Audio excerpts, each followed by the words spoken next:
네, 여러분 안녕하십니까? 매경 테스트 경영학 강의의 조여은입니다. 여러분들 우리 이제 드디어 매경 테스트 예상 적중 문제를 좀 풀어볼까 합니다. 여러분들 우리 지금 이 수업을 듣기 전에는요. 그렇죠. 반드시 뭘 해야 됩니까? 우리 앞쪽에 있는 기본 개념 강의를 여러분들 완벽하게 숙지를 하시고 난 후에 그리고 우리 예상 적중 문제를 하나씩 좀 풀어보면 될 것 같습니다. 아시겠죠? 자, 여러분들 우리 예상 적중 문제풀이 과정에 들어가기에 앞서서 선생님이 한 2가지 정도만 여러분들께 좀 당부를 드릴까 합니다. 쌤이 보통요. 어떠한 과목들을 가르치더라도요. 항상 쌤의 그 강의하는 스타일이 어떠냐면요. 여러분들, 제가 좀 머리가 그렇게 썩 좋은 편이 아니에요. 예, 흔히 말하는 이 암기력이 그렇게 좋은 편은 아니라서요. 그래서 저는 항상 어떠한 공부를 할 때는요, 결국 공부는 마지막에 암기가 되긴 해야 되는데, 그 암기력이 좀 남들보다 나쁘다고 생각이 들어서, 항상 선생님만의 이 공부하는 나름의 생존 전략 중에 하나가 뭐냐면요. 딱 이겁니다. 항상 공부를 할 때는 최대한 그 공부에 있는 과목의 논리 흐름을 좀 만들어내려고 노력을 해요. 예를 들어서 A라서 B가 되고 B라서 C가 될 수밖에 없다라고 이렇게 논리 구조를 잘 만들어 놓고 나면요. 그러면 나중에 암기를 할 때도 굉장히 좀 수월하더라고요. 또 만약 우리가 시험장에 딱 들어갔을 때 여러분 아시겠지만 시험장에 들어가면요. 생각보다 우리가 원래 그 생각했던 외웠던 내용들이 잘 생각이 안 날 때가 많아요. 그러다 보니까 그럴 때 이거 생각 안 나서 어떡하지 이렇게 고민하는 경우가 아마 여러분도 한 분씩 있었을 텐데 쌤이 지금 이야기한 것처럼 공부를 이렇게 논리의 흐름을 맞추어서 공부를 하다 보면요. 실제 시험장에 가서 혹시 그 부분이 생각이 안 날 때도 그 앞에 있는 게 무슨 내용이었나? 혹은 그 내용을 중심으로 뒤쪽에 있는 내용은 어떤 거였나? 이런 것들을 딱 생각을 하다 보면 자연스럽게 가운데 있는 그 내가 생각나지 않는 내용이 생각이 나는 경우를 저는 좀 많이 경험을 했습니다. 그러다 보니까 이 방법이 굉장히 효율적이라는 생각이 좀 많이 들었고 실제 선생님뿐만 아니라 다른 학생들한테 제가 강의를 통해서 많은 어찌 보면 실험 아닌 실험을 했던 것 같은데 근데 학생들의 결과가 굉장히 좋았어요. 그래서 좀 확신을 가지고 항상 강의를 할 때는요. 최대한 논리적이고 스토리가 있는 강의를 하려고 좀 노력을 많이 합니다. 그런데 여러분 인간 세상사가 어떻게 1 플러스 1이 딱 2가 되는 이런 수학 같은 공식 같은 일이 어떻게 인간 세상사가 그렇게 딱 돌아갈까요? 그건 안 돼요. 맞죠? 그러다 보니까 항상 1 플러스 1이 1 더하기 1이 2가 될 수밖에 없게끔 그런 논리 흐름을 최대한 맞추려고 노력을 하나 일부분 조금 안 되는 케이스도 좀 있어요. 그러다 보니까 항상 쌤의 메인 강의는요. 그 논리 흐름을 쭉 따라갈 수 있게끔 구성을 하고요. 그리고 그 논리 흐름에서 살짝 벗어나는 예외적인 현상이나 혹은 그 논리 흐름과는 조금 상관이 없는 플러스 알파의 개념은요. 쌤이 항상 이렇게 문제풀이 시간에 조금 더 보충을 하는 그런 스타일로 많이 진행을 하고 있습니다. 그래서 아마 선생님의 그 매경 테스트 기본 경영학 개념 강의가요. 그 내용은 우리가 매경 테스트에서 배워야 될 부분에 약 한 80% 정도의 개념이 다 들어가 있다라고 보시면 됩니다. 사실 그 개념만 정확하게 공부를 해도 여러분들 아마 시험 보는데 전혀 지장이 없을 거라고 확신할 수 있어요. 예. 하지만 항상 여러분 프로는 뭡니까? 디테일이죠. 예. 그 20%도 우리는 맞아 잡아야 됩니다. 그렇죠. 그래서 우리 이 문제풀이 시간에 우리 기본 개념 시간에 하지 못했던 한 20%의 개념 정도가 좀 묻어 있을 겁니다.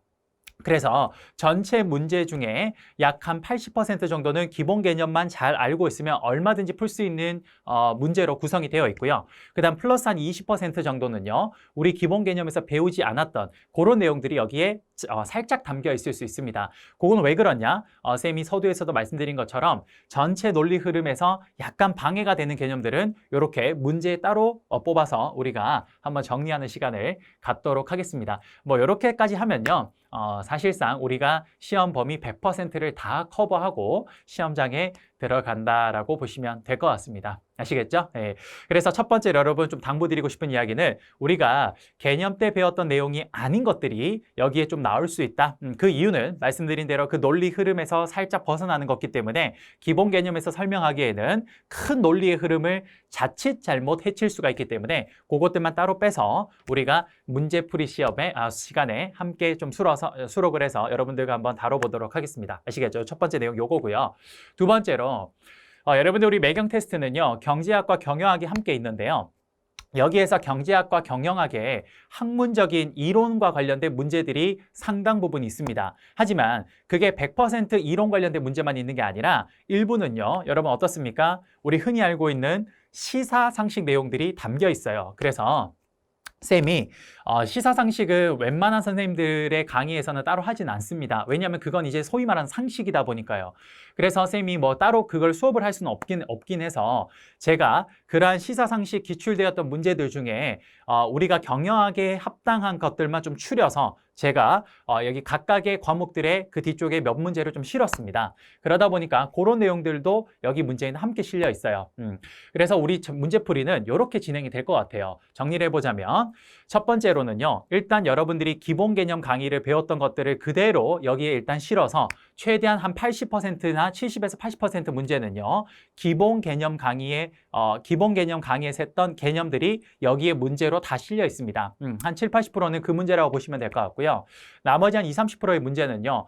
기본 개념에서 다루지 않았던 개념들, 그건 왜 그러냐? 전체 논리 흐름을 약간 해치는 개념들, 그런 것들만 따로 빼서 여기에서 한번 살짝 정리를 할 거고요. 플러스 하나 더 뭡니까? 상식 내용도 여기에 담겨 있습니다. 그렇게 해서 문제를 전체를 구성을 했어요. 이 정도면 아마 우리 시험 문제를 풀어보는 데 있어서 웬만한 케이스는 다 다뤄봤다라고 생각하셔도 과언이 아닐 것 같습니다. 아시겠죠? 자, 그러면 우리 이제 본격적으로 우리 매경 테스트 경영학 문제풀이를 한번 진행을 해 보도록 하겠습니다. 문제풀이는요, 우리 기본 개념에서 했던 것처럼 경영학의 8대 과목 순서대로 쭉 한번 진행을 해 보도록 하겠습니다. 아시겠죠? 자, 우선 첫 번째. 자, 가장 첫 번째로 우리 회계학 문제부터 한번 풀어보도록 하겠습니다. 여러분들 우리 회계는요, 기본 개념 강의에서도 가장 서두에서 했던 과목이었어요. 그렇죠? 왜 회계가 가장 첫 번째였냐? 말 그대로 기업의 언어이기 때문에 우리가 기업이라는 것에 대해서 뭐 분석 어떤 공부를 할 때는요, 이 기업만이 사용하는 언어, 이것들을 정확하게 알아둘 필요가 있습니다. 그렇죠? 그래서 우리는 회계를 가장 서두에서 진행을 했었습니다. 그렇죠? 그래서 우리 문제풀이도 가장 첫 번째로 회계학을 가장 첫 번째로 시작을 해보도록 하겠습니다. 여러분들 회계가 굉장히 어렵다라고 생각을 하시는데요. 우리 매경 테스트 수준에서 나오는 이 회계학은 그렇게 어려운 심도 있는 수준까지 나오지 않기 때문에 제가 기본 개념에서 설명했던 내용들을 충분히 숙지하신다면 우리 회계학 문제도 쉽게 풀 수 있을 거라고 생각이 듭니다. 아시겠죠? 한번 봅시다. 자, 여러분들 교재에 항상 가장 첫 번째에는요, 쌤이 매 챕터를 시작하기 전에 요걸 적어놨어요. 뭐냐? 야, 최소한 이거 정도는 좀 알고 가자라고 생각이 드는 것들, 그런 것들을 쌤이 개념으로 좀 적어놨습니다.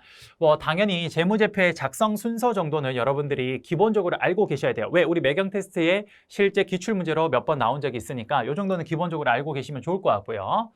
그 다음 두 번째로 가장 중요한 회계에서 가장 중요한 핵심이라고 불리는 재무제표의 종류도 당연히 알고 계셔야 됩니다. 재무제표의 5대 재무제표 종류가 있는데 그게 뭐가 있어요? 첫 번째 재무상태표, 두 번째 포괄손익계산서, 세 번째 현금흐름표, 네 번째 자본변동표, 마지막 다섯 번째 주석, 이렇게 5가지가 5대 재무제표다. 이것도 시험에 나왔었죠. 다음 중 재무제표가 아닌 것은 이렇게 해서 나온 적이 있습니다. 뭐 요것만 딱 알고 있으면 아주 손쉽게 풀 수 있는 문제였습니다. 자, 그 다음에 역시 빠지지 않고 나오는 문제 중에 하나가 이 재무 비율 분석입니다. 각종 유동 비율과 부채 비율과 뭐 이런 것들을 여러분 당연히 알고 계셔야 돼요. 요 정도는 기본적으로 암기를 하셔야 됩니다. 오늘 이따가 우리 뒤쪽에 문제를 한번 풀어보면 요거 공식을 알고 있는 상황에서 풀 수 있는 문제들이 굉장히 많이 나오기 때문에 여러분들이 요 내용들 꼭 한번 좀 체크해 주시기 바랍니다. 아시겠죠? 자, 그러면 마지막 회계 감사 의견 요거까지도 한번 체크하시고요. 자, 본격적으로 문제 한번 풀어보도록 하겠습니다. 한번 봅시다. 자, 문제 1번입니다. 회사가 청산할 경우 관련 경제 주체들은 해당 회사의 자녀 재산의 청구권을 행사할 수 있는데 다음 중 청구권이 가장 후순위인 주체는 이라고 했습니다. 여러분 요거는 우리가 흔히 말하는 재무제표와 좀 관련된 내용인데요. 자, 한번 봅시다. 여러분 회사가 청산을 한다라고 했을 때 회사가 가지고 있는 현재 자산이 어떤가 이런 것들을 한번 판단을 한번 해볼게요. 잘 봅시다. 자, 여기 이렇게 한번 그림을 그릴게요. 여러분 이제 요 내용은 잘 알죠? 우리가 기본 개념을 다 공부했기 때문에 이게 뭔지는 여러분들 잘 아실 겁니다. 이게 뭡니까? 그렇죠. 우리 재무 상태표입니다. 영어로 balance sheet라 그래서 BS라고 많이 하는데 우리가 재무 상태표는 BS라고 적고 여기 왼쪽에다가 어느 기업의 BS인지를 여기 적어주죠. 땡땡 기업 이렇게 적고요. 그 다음 여러분 잘 아시겠지만 재무 상태표는 요 재무 상태표는 우리가 당연히 일정 기간 동안의 경영 성과를 알려주는 게 아니라 뭡니까? 그렇죠. 여기는 바로 특정 시점의 그 기업의 재무 상태를 알려주는 겁니다. 그래서 특정 시점의 재무 상태를 알려주는 겁니다. 자, 이 BS는요, 어느 기업인지 왼쪽에 여기 표시를 하고 특정 시점이기 때문에 해당 일이 딱 적혀 있습니다. 1월 1일이면 이렇게 적겠죠? 자, 우리가 다 배웠지만 여러분들 왼쪽에 여기가 뭐가 됩니까? 여기가 asset, 자산이 여기 오고요. 회사가 가지고 있는 소유한 자산, asset이 여기 오고요. 회사가 소유한 자산이 여기 왼쪽에 온다면 이 자산을 우리가 형성하기 위해서 우리가 자본 조달을 어떻게 해왔는가? 그거는 위쪽에 있는 남의 돈, 부채와 내 돈, 자본 이렇게 적습니다. 이렇게 되는 거예요. 이렇게. 자, 이게 BS죠. 여러분들 우리가 왼쪽에 그 회사가 가지고 있는 자산을 형성하기 위해서 오른쪽에 우리는 남의 돈과 내 돈으로 이렇게 돈을 구성을 해서 우리는 요 자산을 형성을 한 겁니다. 됐습니까? 그러면 여러분 한번 우리 이런 의구심이 좀 들지 않습니까? 왜 내 돈을 자 한번 여기 적어볼까요?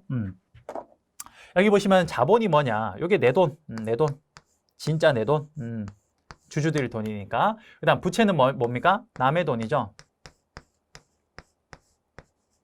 이렇게 됩니다. 그러면 여러분, 우린 이런 생각 한번 해보신 적 없으세요? 쌤도 뭐 옛날에 회계를 처음 배울 때 이런 생각을 했는데 왜 내 돈이 밑에 있고 남의 돈이 왜 위에 있어? 이런 생각 해보신 적 없으세요? 없어요? 그래 여러분 뭐 안 해보는 게 정상이겠죠? 그렇죠? 우리가 회계에 뭐 오덕이 아닌 다음에야 뭐 이런 걸 할 수가 있겠습니까? 사실 근데 참 신기한 게 여러분 그 우리 덕후 뭐 이런 거 있잖아요. 뭐 오덕 뭐 이렇게 얘기를 하는데 여러분 그 우리 흔히 말해서 덕후 뭐 이렇게 얘기 많이 하는데요. 저는 이제 우리 오타쿠 하는 게 이제 뭐 덕후 이렇게 바뀐 거죠. 근데 소위 말하는 우리가 덕후라는 이야기가 흔히 이제 뭐 그 캐릭터나 애니메이션 이런 거 좋아하는 사람들 우리가 많이 덕후라고 하는데 참 신기한 게 쌤이 지금 이제 대학원 같은 데서 이제 석박사를 진행을 하다 보니까요. 이 해당 과목을 너무 좋아하는 그런 사람들이 생겨요. 소위 말하는 그런 사람들이 다 덕후라고 이렇게 이야기합니다. 저는 이런 생각이 들어요. 대학교 교수님은요. 그 과목의 덕후들이에요. 거의 사실은요. 예, 그 과목이 너무 재밌으니까 예, 거기에 완전 빠져드는 거죠. 그래서 커뮤니티 같은 데 보면요. 저는 통계학 덕후인데요. 저는 심리학 덕후인데요. 저는 뭐 회계학 덕후인데요. 이런 친구들 많아요. 그런 친구들 보면 해당 과목이 너무 재밌어서 거기에 막 빠져드는 거죠. 여러분도 나중에 그래요. 뭐 공부가 꼭 재밌는 건 아닙니다만 사실 그 학문을 계속 파다 보면 굉장히 그 학문만의 매력, 묘미가 있습니다. 그런 것도 여러분 나중에 느끼시면 여러분도 여러분 인생에 내 인생의 평생의 학문이라고 생각되는 것들을 하나 삼으신다면 참 좋을 것 같아요. 뭐 쌤 같은 경우는 개인적으로 이 경제학이나 경영학 같은 상경계열 과목들이 저는 너무 잘 맞아서 제 인생의 마지막 뭐 평생의 학문 뭐 이런 걸로 저는 요걸 삼고 있습니다. 여러분도 나중에 여러분들이 좋아하시는 학문을 하나 이렇게 생기게 된다면 좀 거기에 집중해서 한번 파보는 것도 참 좋을 것 같아요. 아시겠죠? 자 어쨌든 뭐 제가 뭐 회계 덕후는 아닙니다만 왜 부채가 위에 있고 남의 돈이 위에 있고 내 돈이 밑에 있냐? 요거는요. 우리가 요걸 이야기하는 겁니다. 뭐냐? 회사가 여러분 파산을 하게 되면요. 회사가 망해요. 그럼 여러분 회사가 망하면 어떻게 하냐면요. 회사가 요런 자산을 형성하기 위해서 돈을 빌려온 게 있잖아요. 그쵸? 그러면 회사가 망하고 나면 이제 회사는 더 이상 운영을 안 하기 때문에 거기에 있는 공장에 있는 기계들을 팔고 그다음에 공장에 있는 부지도 땅도 팔고 뭐 여러 가지들을 팝니다. 자기들이 가지고 있는 자산을 판매를 해요. 그럼 그걸 쭉 판매를 하면 현금이 생기죠. 그럼 그 현금을 가지고 내가 요 자산을 형성하는 데까지 쓰였던 돈, 빌렸던 돈을 갚기 시작합니다. 근데 갚는 순서가 어떻게 되냐? 잘 보세요. 여러분 여기 자산에 이런 것들이 있겠죠. 예를 들어서 여기 자산에 그 회사의 토지 같은 것들이 이렇게 있을 거고요. 토지가. 그 다음에 그 회사가 이 토지에다가 뭐 공장 같은 것도 이렇게 세웠겠죠. 공장 같은 것도 이렇게 세우고 이 공장 안에는 또 뭐 더 있습니까? 그렇죠. 우리 흔히 말하는 뭐 기계 같은 것들도 이렇게 있겠죠. 그러면 회사가 망하게 되면요. 이거 얼핏 보니까 이거 무덤 같네요. 회사가 망했으니까 무덤이라고 봐도 되겠네요. 어쨌든 자 회사가 망하면요. 이 가지고 있는 자산을 그대로 두는 게 아닙니다. 이거 이제 판매를 해요. 어떻게든 현금화 시켜야 되니까. 그래서 어떻게 하냐? 가지고 있는 기계를 어떻게 합니까? 그렇죠. 판매하고 팔고요. 그 다음에 여기 있는 건물 같은 것도 누구한테 팔 수 있으면 팔고 토지도 누구한테 팔 수 있으면 팝니다. 이렇게 판매를 하면 뭐가 나오냐? 현금이 나오겠죠, 여러분. 그래요. 요 현금을 가지고 이제 어떻게 하냐? 우리가 이 자산을 형성하는데 남들한테 빌렸던 돈들을 갚기 시작합니다. 근데 그 갚는 순서를 어떻게 하냐면요. 이렇게 하는 거예요. 요 현금을 가지고 갚을 때 어떻게 갚냐? 위에서부터 밑에 순으로 갚는 겁니다. 왜 남의 돈을 위에 올렸냐? 바로 회사가 망했을 때 그때 돈을 변제할 때 그 순서가 위에서부터 밑에 순서로 간다라는 거예요. 이해되십니까? 그러면 가장 먼저 갚아야 되는 건 뭐냐? 바로 남의 돈을 가장 1순위로 갚아야 되는 이 사람들이 1순위예요. 여기에 가장 1순위예요. 그 다음에 가장 후순위가 누구냐? 가장 후순위. 여기 있네요. 지금 여기 보시면 여러분 가장 후순위 주체라고 했잖아요. 그러면 여기서부터 이렇게 갚아 내려가면 가장 후순위가 누굽니까? 그렇지. 주주돈. 여기 자본입니다. 여기에 가장 후순위가 돼요. 후순위. 이렇게 하는 겁니다. 됐습니까? 결국 재무상태표에서 여기 오른쪽에 있는 요 내용들이 왜 있냐? 아하. 남의 돈과 내 돈으로 돈을 빌려온 상태를 재물을 어떤 식으로 돈을 빌려왔는지를 알려주는 역할도 하지만 나중에 회사가 망했을 때 그때 자녀 재산 이런 식으로 다 팔아가지고 남은 돈을 갚는 순서를 이런 식으로 표현했다라고 보시면 될 것 같습니다. 됐습니까? 그러면 여러분 가장 후순위 주체 당연히 누굽니까? 자본 누구 거예요? 여기 주주 거죠. 여기는 주주돈이니까 가장 후순위 주체가 누가 되냐? 그렇죠. 정답 1번 주주가 되는 겁니다. 됐습니까? 오케이. 이렇게 문제 하나 풀었습니다. 됐죠? 자, 그 다음 두 번째 문제 한번 들어가 보도록 할게요. 자, 두 번째 문제 한번 봅시다. 자, 살짝만 좀 지우고 진행을 해볼게요. 두 번째 문제.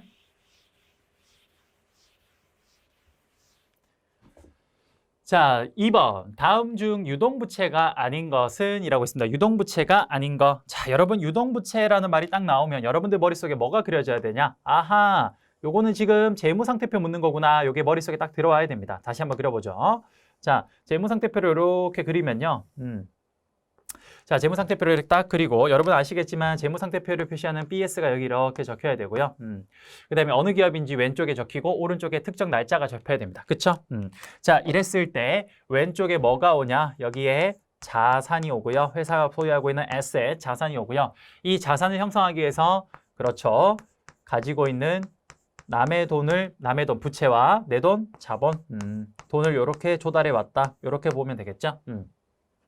자, 이랬을 때 쌤이 그때 이야기했지만 우리 자산은 다시 크게 두 가지로 나눌 수 있습니다. 뭐 있습니까? 첫 번째가 유동자산과 그다음 또 뭐가 있습니까? 2번 비유동자산이 있죠.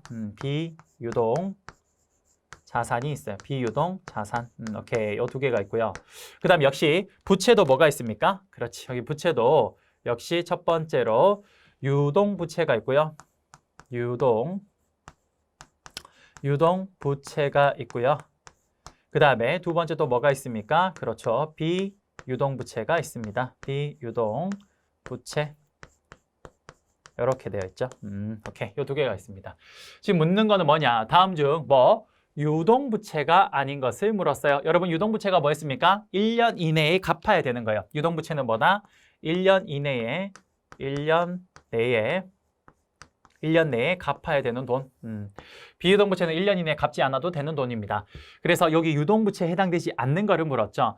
자, 선수금과 외상매입금 그리고 지급어음과 단기차입금은 우리 수업 시간에도 다 했던 것처럼 요건 전부 다 유동부채입니다. 하지만 퇴직급여, 충당금은 유동부채가 아니죠. 퇴직급여, 충당금은 뭡니까? 요거는 비유동부채에 해당됩니다. 그래서 정답은 3번이 되겠습니다. 됐죠? 자, 여러분들 우리 여기 있는 유동부채나 비유동부채 이런 것들이 뭔지를 쌤이 그때도 말씀드렸듯이 다 어느 정도 종류가 뭐가 있는지 정도는 알고 있어야 된다고 이야기를 했어요. 이런 문제들이 나오니까 여러분들 하나 체크하시면 좋을 것 같습니다. 됐습니까? 오케이. 자, 이렇게 해서 2번 문제까지 한번 풀어봤습니다. 자, 계속해서 3번 문제 한번 봅시다. 자, 3번. 한번. 요거는 쌤이 잠깐 좀 놔둘게요. 왜냐하면 쓸 시간이 좀 있을 것 같아요. 봅시다. 3번, 회사의 적자가 크게 늘어나 기존 잉여금이 바닥나고 심지어 납입자본금까지 마이너스가 되는 상황을 일컫는 용어는 이라고 했습니다. 여러분, 우리가요, 이익잉여금이라는 게 있습니다. 그 이익잉여금이 어디냐? 여기 자본에 있죠? 여기에 이익잉여금이 있어요. 자, 우리가 개념 시간에도 다 배웠듯이 여러분, 이익잉여금이라는 게 여기에 있는데요. 요 이익잉여금은 어디에서 흘러 들어오는 거냐? 포괄손익계산서에서 맨 마지막에 당기순이익이라는 게 있었어요. 그 당기순이익이 흘러 들어오면 어디? 이익잉여금에 여기 들어오게 되는 겁니다. 됐습니까? 근데 여러분, 당기, 그 해, 올해에 순이익, 생긴 이익을 의미합니다. 근데 여러분, 순이익이라는 게 항상 플러스가 아니라 마이너스일 수도 있어요. 왜? 회사가 그때 뭐 정사를 잘 못하면 그게 적자가 날 수도 있는 거잖아요. 그쵸? 그러다 보니까 당기 순이익이 마이너스인 경우에는요, 기존의 이익잉여금이 여기에 얼마가 있었다. 예를 들어서 이렇게 해볼게요. 포괄손익계산서에서 쭉 내렸을 때 맨 마지막에 당기 순이익이 마이너스 100이 나왔다고 해볼게요. 근데 이익잉여금이 원래 예를 들어서 300이 있었다고 해볼게요. 그러면 요 당기 순이익이 요렇게 흘러 들어가면 결국 이익잉여금을 깎아 먹어서 요게 얼마가 되냐? 그렇죠. 요게 바로 200으로 요렇게 바뀌어 버립니다. 됐습니까? 그래요. 이런 식으로 해서 계속 적자가 나면 이익잉여금을 계속 깎아먹게 됩니다. 자본이 계속 작아지겠죠. 그쵸? 그러다가 여기 있는 것처럼 기존의 잉여금, 어디? 여기 잉여금이 이게 전부가 다 깎여서 300이 결국 쭉 내려가다가 0이 되고 거기에서도 더 손실이 나기 시작하면 원래 우리가 처음에 이 회사를 설립하기 위해서 뭡니까? 쏟아부은 돈, 그걸 우리 납입자본금이라고 하는데 그거까지 깎이기 시작합니다. 그거를 뭐라고 하냐? 그렇죠. 요 상황을 묻는 건데 요걸 뭐라고 하냐면요. 자본, 요 자본이 어떻게 되고 있습니까? 그렇죠. 잠식이 되고 있습니다. 그래서 4번, 자본 잠식이 정답이 되는 겁니다. 됐습니까? 요것도 하나 체크합시다. 요거는 우리가 회계에서 상식 문제로 한 번씩 나왔던 내용이라서 하나 체크하려고 쌤이 가져왔습니다. 됐습니까? 오케이. 자, 이렇게 해서 3번 문제까지 한번 살짝 풀어봤고요. 계속해서 4번 문제 한번 풀어보도록 하겠습니다. 자, 4번 그냥 살짝 한번 지워볼게요, 여러분.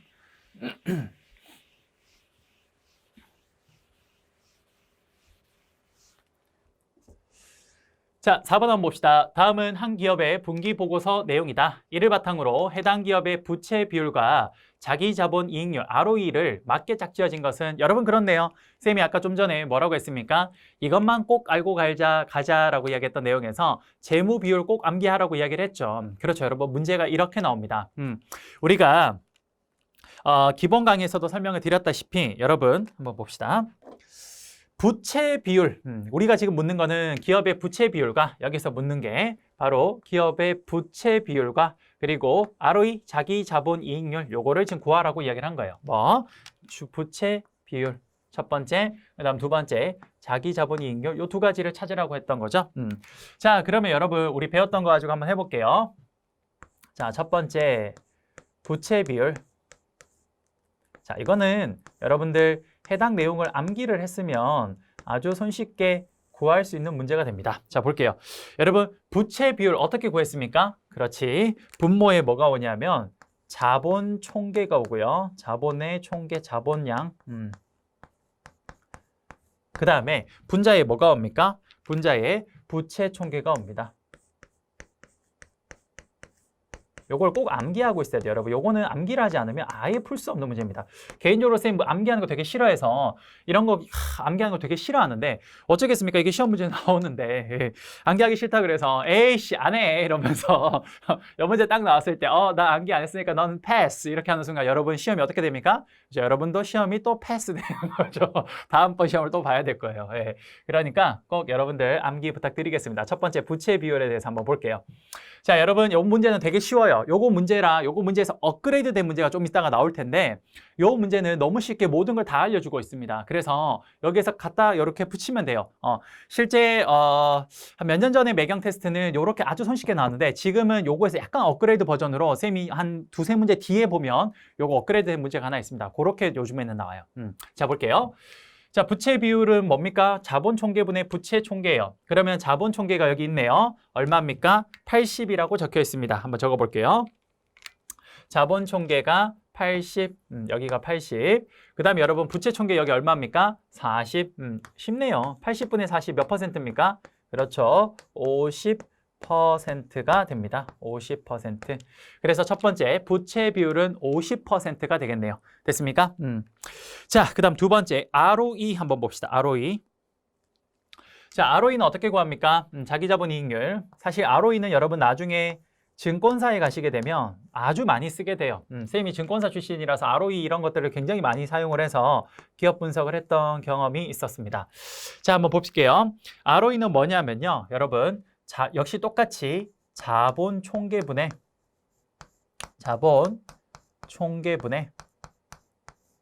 그 다음에 위쪽에 뭐가 오냐면요. 그렇죠. 순이익이 옵니다. 이렇게 돼요. 자, 그러면 뭐 간단하죠. 역시 자본 총계는 위에 있는 거랑 똑같으니까 80이 될 거고요. 그 다음에 여러분 순이익이 얼마예요? 10이 되죠. 80분의 10. 요거는 몇 퍼센트가 됩니까?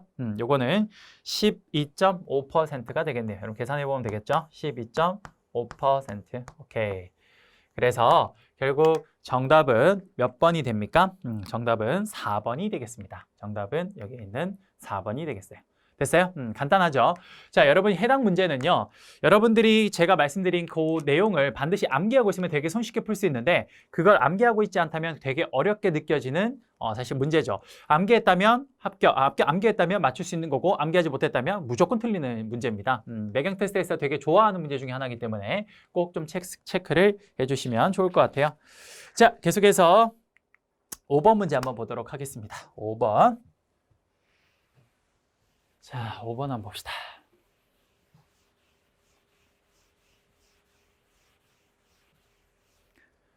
자, 5번. 다음 중 손익계산서에서 얻을 수 있는 정보로 가장 거리가 먼 것은? 이라고 했습니다. 여러분 한번 볼까요?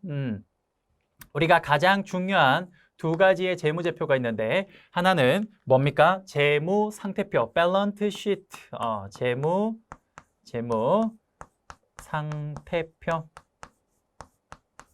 재무상태표와 오케이. 또 하나가 뭡니까? IS, 인컴 스테이트먼트가 있죠. 또 하나는 IS, 인컴 스테이트먼트. 우리가 이거 IS를 뭐라고 합니까?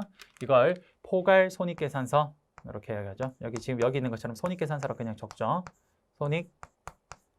손익계산서. 오케이, 요겁니다. 여러분 잘 아시겠지만 재무상태표는 말 그대로 특정 시점에 그 기업의 재무 상태를 알려주는 거죠. 특정 시점에 기업의 말 그대로 재무 상태를 알려주는 거고요. 포괄손익계산서는 일정 기간 동안에 기업의 경영 성과를 알려주는 겁니다. 그렇죠? 일정 기간 동안에 기업의 경영 성과를 알려주는 거예요. 여기서 묻는 거는 포괄손익계산서에 알 수 있는 정보가 아닌 거를 물었습니다. 자, 1번 매출이 늘어나고 있는가? 그렇죠. 경영 성과로 알 수 있을 거고요. 두 번째 재무활동의 성과가 어땠나? 그렇죠. 재무활동의 성과를 알 수 있는 거에 대표적인 게 이자 비용 같은 것들을 우리는 여기서 포괄손익계산서에서 확인할 수 있습니다. 그 다음에 세 번째, 비용이 효율적으로 관리되고 있는가? 그렇죠. 경영 성과에 의해서 우리가 충분히 알 수 있는 겁니다. 비용이 효율적으로 관리되고 있는 거는 예를 들어 판매 관리비 이런 것들이 여기 충분히 가능하겠죠. 판매 관리비를 통해서 우리는 알 수 있겠죠. 이런 걸 통해서 충분히 알 수 있을 거고요. 세 번째, 매출 증가를 통한 이익 창출 능력이 있는가? 그렇죠. 맨 마지막에 단기 순이익을 통해서 우리가 얼마든지 이익이 창출 가능한 능력이 있는지를 확인할 수 있을 겁니다. 마지막으로 5번, 과거 영업활동으로 유보된 자금이 얼마인가? 과거 영업활동으로 유보된 자금, 이게 뭡니까 여러분? 이익잉여금이죠. 이익잉여금. 여러분 이익잉여금, 이거 어디에서 알 수 있습니까? 이익잉여금은 바로 재무상태표의 어디? 자본란에서 우리는 확인할 수 있습니다. 포괄손익계산서에서 알기 힘든 거죠. 정답 몇 번입니까? 그렇죠. 5번이 되겠습니다. 오케이, 됐고요. 그 다음 6번 문제 한번 보도록 할게요. 자, 살짝 좀 지우고.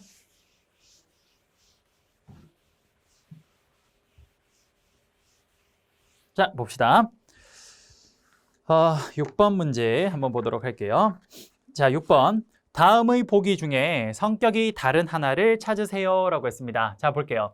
여러분 이 보기 중에서 1번 현금 및 현금성 자산. 요게 뭐였습니까? 재무상태표의 자산에 있는 뭐? 유동자산이 되죠. 유동자산. 유동자산. 이렇게. 2번 매출채권 뭡니까? 역시 유동자산에 해당됩니다. 유가증권 뭐예요? 역시 유동자산. 미수금 뭡니까? 역시 유동자산. 그런데 여러분 여기에 있는 5번 선수금은 뭐예요? 그렇죠. 선수금은 유동자산이 아니라 요거는 뭡니까? 유동부채에 해당되죠.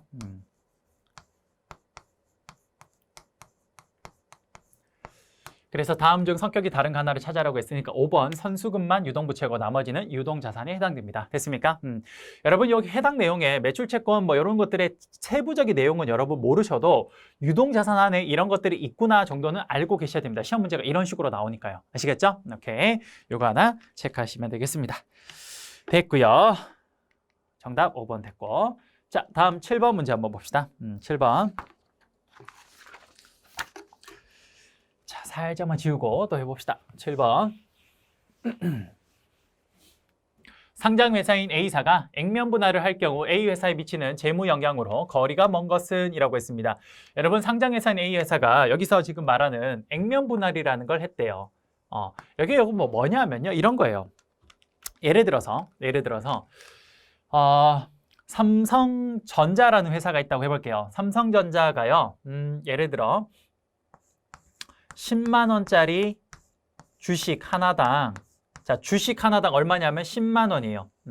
요게 이렇게 체크해 봅시다. 요게 한 주당 주가 하나당 10만 원씩 했어요. 근데 삼성전자가 총 몇 개의 주식이 지금 있냐면요. 총 예를 들어서 10개 있다고 해볼게요. 이런 주식이. 자, 주당 10만 원짜리가 10개 있어요. 그럼 여러분 요게 다 계산을 하면 얼마가 됩니까? 이렇게 계산을 하면 100만 원이 되죠. 이렇게 됩니다. 근데 여러분 여기서 액면 분할이라는 건 뭐냐면요. 사실 엄밀한 의미에서 이건 아니긴 합니다만 그래도 뭐 비슷하게 한번 설명을 해볼게요. 쉽게 설명하기 위해서. 액면 분할이라는 건 뭐냐면요. 지금 한 주당 10만 원이라고 되어 있는 요거 있잖아요. 원래는 사실 액면가를 분할하는 거라서 뭐 얼마짜리를 그걸 나누는 건데 이렇게 하면 여러분들 좀 어려울 것 같아서 그냥 이렇게 설명해 볼게요. 간단하게. 자, 한 주당 10만 원짜리를요. 요거를 어떻게 하냐? 한 주당 뭐 5만 원으로 바꿔버려요. 그러면 여러분 어떻게 되냐면요. 이제 한 주당 5만 원으로 바뀝니다. 근데 요 액면 분할이라는 걸 하게 되면요. 자, 한 주당 가격이 10만 원짜리가 5만 원으로 내려가면요. 여전히 뭐가 되냐면요. 전체 자본의 금액은 바뀌면 안 돼요. 100만 원 그대로여야 됩니다. 그러려면 여러분 이렇게 내가 한 주당 10만 원짜리를 반 가격으로 낮추면요. 여전히 전체 자본, 요 전체 그 뭡니까 주식을 총 곱한 거에 합한 요 합산한 금액이 똑같으려면 여기 주식의 개수가 몇 개로 바뀌어야 되냐? 그렇죠. 2배로 20개로 늘려야 됩니다. 이렇게 되는 거예요. 이게 뭐냐? 액면 분할입니다. 자, 왜 이렇게 하냐면요. 여러분 예를 들어서 한 주당 주가가요. 10만 원 뭐 이런 거는 상관이 없는데 예를 들어 예전에 삼성전자의 주가가 한 주당 뭐 200만 원 할 때가 있어요. 그럼 여러분 한 주 살려고 200만 원이 있어야 살 수 있으니까 한 주 살려고 우리가 자칫 잘못하면 내가 갖고 있는 걸 뭘 팔아야 되는 수가 있어요. 그러니까 사기가 너무 힘든 거죠. 그러면 사기가 너무 힘들면 사람들이 거래량이 줄어들게 됩니다. 그러면 그 회사의 주식이 거래량이 줄어들면요. 회사에 뭔가 좋지 않은 영향을 미칠 수가 있어요. 그래서 좀 거래를 좀 손쉽게 해주기 위해서 전체 이 금액은 동일하게 만든 상태에서 하나의 금액을 좀 확 줄여가지고 이거를 이제 아주 조그마한 금액이 있어도 살 수 있게끔 만들어주는 거죠. 삼성전자라는 회사가 예전에 한 주당 예를 들어 한 200만 원까지 했었는데 이게 지금 얼마 하냐면요. 5만 원까지 떨어졌어요. 이게 왜 그러냐? 액면 분할이라는 걸 했기 때문입니다. 그러면 이렇게 가격이 떨어지면요. 당연히 주식 수는 더욱더 많이 늘게 돼요. 이런 과정이 생깁니다. 이게 바로 액면 분할입니다. 그래서 이거에 대한 설명으로 거리가 먼 것은 1번 자본금이 증가한다. 그렇죠. 여러분 이게 틀렸죠. 뭐라 그랬습니까? 전체 요거의 금액은 전체 총합계의 금액은 그대로여야 됩니다. 이게 자본금에 해당되겠죠. 왜? 주식은 주주들이 가지고 있는 증권이니까. 근데 그 주주들이 어디에 돈이 해당되는 거예요? 자본. 그 자본에 대한 금액은 변함이 없습니다. 1번이 틀린 말이 되겠네요. 아이고. 1번이 틀린 말이 되겠습니다. 됐습니까? 2번 부채 비율은 변동이 없다. 그렇죠. 자본금의 변동이 없으니까 부채 비율도 변동이 없어야 돼요. 왜? 우리가 재무상태표 등식에 의해서 자산은 부채 플러스 자본이니까 자본이 변화 없으면 부채도 변함이 없어야겠죠. 2번도 맞고. 3번 주당 순이익은 감소한다. 주당 순이익이 뭡니까? 순이익을 주식 개수로 나누는 건데 순이익은 그대로인데 주식 개수가 더 늘었으니까 주당 순이익은 감소하겠죠. 4번 발행 주식 수는 이런 식으로 증가했고요. 5번 주식의 거래량이 증가한다 그랬죠. 이제 손쉽게 살 수 있으니까 사람들이 더 많이 거래할 겁니다. 정답 1번이 틀린 말이 되겠네요. 됐습니까? 이게 바로 액면 분해라고 보시면 됩니다. 됐죠? 오케이. 자, 그 다음에 8번. 자, 아까 전에 우리가 한 4번쯤인가요? 풀었던 문제의 약간 어려운 버전, 그리고 최근 버전이 이런 버전입니다. 모든 걸 다 주어지는 게 아니라 우리가 표에서 일부를 찾아내야 되는 것들이 나와요. 자, 한번 해볼게요. 8번 문제 한번 봅시다. 자, 8번 보시면 여기서 묻는 게 아래 A 기업의 요약 재무 자료이다. 이를 바탕으로 해당 기업의 순자산 부채 비율과 자기 자본 순이익 ROE를 올바르게 짝지은 것은 이라고 했습니다. 자, 우리가 아까 했던 것처럼 순자산 부채 비율 한번 해볼까요? 순자산 뭐 부채 비율. 순자산 부채 비율 여러분 이거 어떻게 구합니까? 자, 한번 봅시다. 순자산 부채 비율 어떻게 합니까? 요거는 부채 총액을 부채 총계라고 적죠. 여기랑 똑같게 부채 총계를 뭐로 나누는 겁니까? 그렇죠. 자본 총계로 나누면 됩니다. 자본 총계로 나눠주면 돼요. 그렇죠? 그 다음에 아까 전에 했던 우리 ROE는 어떻게 합니까? 역시 말씀드린 대로 자본 총계분의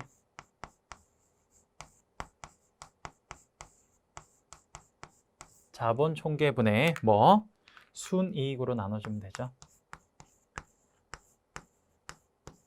자, 아까랑 비슷한 문제인데요. 자, 문제는 뭐냐면 여기서 아까 전에는 여기에 들어가는 내용들이 전부 다 표에서 줬습니다. 근데 요즘은 이렇게 주진 않아요. 왜? 너무 쉬워요, 그러면. 그러면 어떻게 되냐? 자, 보시면 부채 총계는 여기에서 우리가 구할 수 있네요. 부채 총계가 여기서 얼마입니까? 여기 40이니까 여기가 40으로 구할 수 있는데 자본 총계를 구하려고 봤더니 자본이 없어요. 그러면 여기서 우리가 하나를 뽑아내야 됩니다. 뭡니까? 재무 상태표 등식에 의해서 우리 알고 있죠? 뭐 자산은 부채 플러스 자본에 해당되죠. 그러면 여기에서 우리가 뭘 뽑아낼 수 있냐? 그렇죠. 자본의 값을 뽑아낼 수 있습니다. 자, 말씀드린 대로 자산이 총 120이고 그 다음에 부채가 40이에요. 그럼 여기서 우리는 자본을 찾아낼 수 있네요. 얼마입니까? 80. 그럼 여기에 80이 들어가는 겁니다. 자, 요즘은 이렇게 나와요, 문제가. 그러니까 여러분들 약간 업그레이드 버전이 이렇다라고 보시면 됩니다. 80분의 40 얼마입니까? 50%가 되겠죠. 자, 그 다음에 순이익은 어떻게 됩니까? 저기 보면 20이 있고요. 그럼 또 여기 동일하게 자본이 똑같이 구했으니까 80 넣으면 될 겁니다. 이렇게 되겠죠. 정답은 아까랑 똑같은 겁니다. 약간 제가 똑같은 문제를 여기 살짝 빼서 이렇게 나왔어요. 이게 최근에 제가 나온 문제를 한번 보여드리려고 이거를 살짝 바꾼 겁니다. 정답 몇 번입니까? 그렇죠. 정답은 5번이 되겠습니다. 됐죠? 자, 계속해서 9번 문제 한번 보도록 하겠습니다. 9번. 자, 9번 문제 한번 살짝 지우고 또 진행을 해보죠.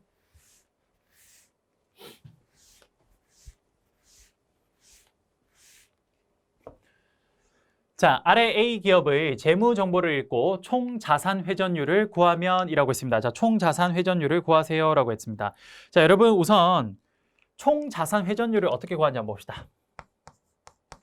총 자산 회전율.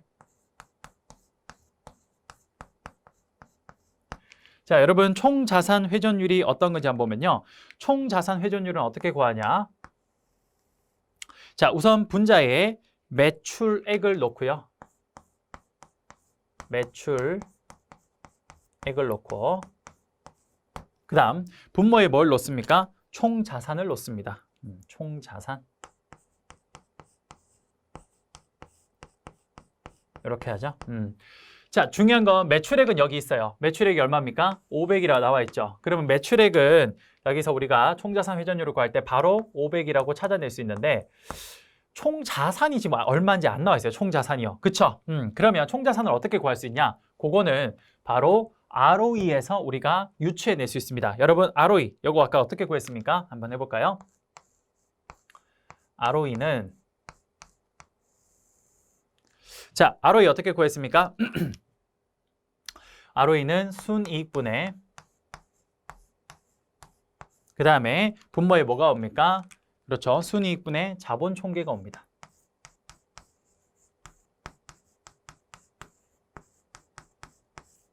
자, 문제에서 순이익은 찾아낼 수 있어요. 어디? 단기 순이익이 얼마? 100이라고 나와 있어요. 여기 100. 그러면 ROE가 얼마래요? 이게 100%래요. 아하, 그럼 바로 찾아낼 수 있네요. 자본 총계가 얼마입니까? 그렇죠. 100이 될 겁니다. 자, 그럼 여기서 이제 총자산을 뽑아낼 수 있어요. 왜? 자산은 뭐? 우리 재무상태표 등식에 의해서 자산은 뭐?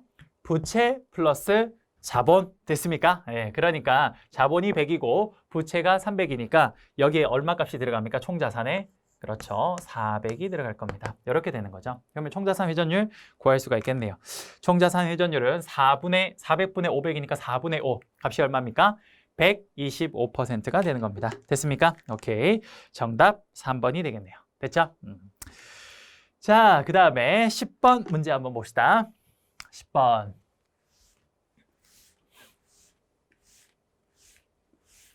자, 여러분 10번 안정성 지표 중에 유동 비율을 상승시키는 경영 활동으로 올바른 것을 물었습니다. 여러분 한번 봅시다. 유동 비율이 뭔지 한번 볼게요. 유동 비율.